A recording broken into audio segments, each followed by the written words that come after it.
Welcome po sa Cooking Alasen. Ang gagawin naman po natin ngayon ay no-bake chocolate cookies.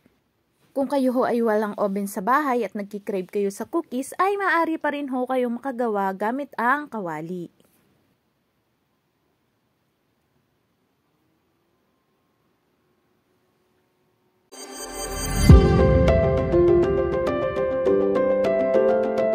Sa paggawa ho ng ating no-bake chocolate cookies, ari ho ang mga ingredients. 1/4 cup ng melted butter,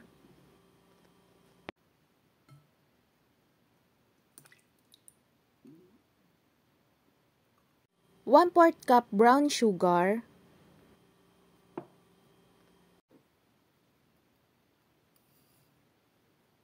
1/4 cup ng white sugar. Haluin laang ho nating maigi hanggang sa matunaw na yung ating asukal.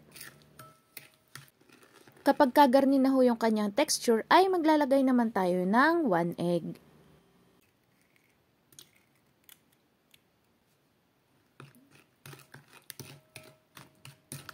After nating mahalo, lalagay na natin ang ating dry ingredients.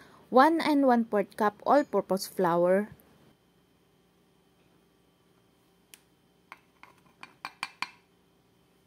1/2 teaspoon of baking powder. Haluin laang nating maigi hanggang sa mag-well combine na ang mga ingredients. Kapag kagarni na ho ang kanyang itsura, ay maaari na nating ilagay ang ating chocolate. Much better ho na ang gamitin nyo ay yung chocolate chips. Since wala ho akong chocolate chips, ang ginamit ko ay chocolate bar. Akin laang hong pinutol-putol ng maliliit. At this point ho ay pwede na areng iluto. Ihulma ho natin ang ating cookies sa ating kawali. Kahit ho hindi non-stick na kawali ang inyong gamitin ay pwede pa rin po dahil meron naman hong butter yung ating cookies. Kaya hindi ho are didikit sa ating kawali. At this point ho kailangan ay nakapatay muna yung apoy bago natin ihulma ang ating mga cookies. At atin ho aring tatakpan at ilalagay ho natin sa low heat ang ating apoy. Lutuin nyo muna ho are ng 20 minutes dahil ang pagluto ho na re ay depende ho sa size ng inyong gagawin. Kapag medyo malambot pa ho yung ibabaw ay hindi pa po iyon luto.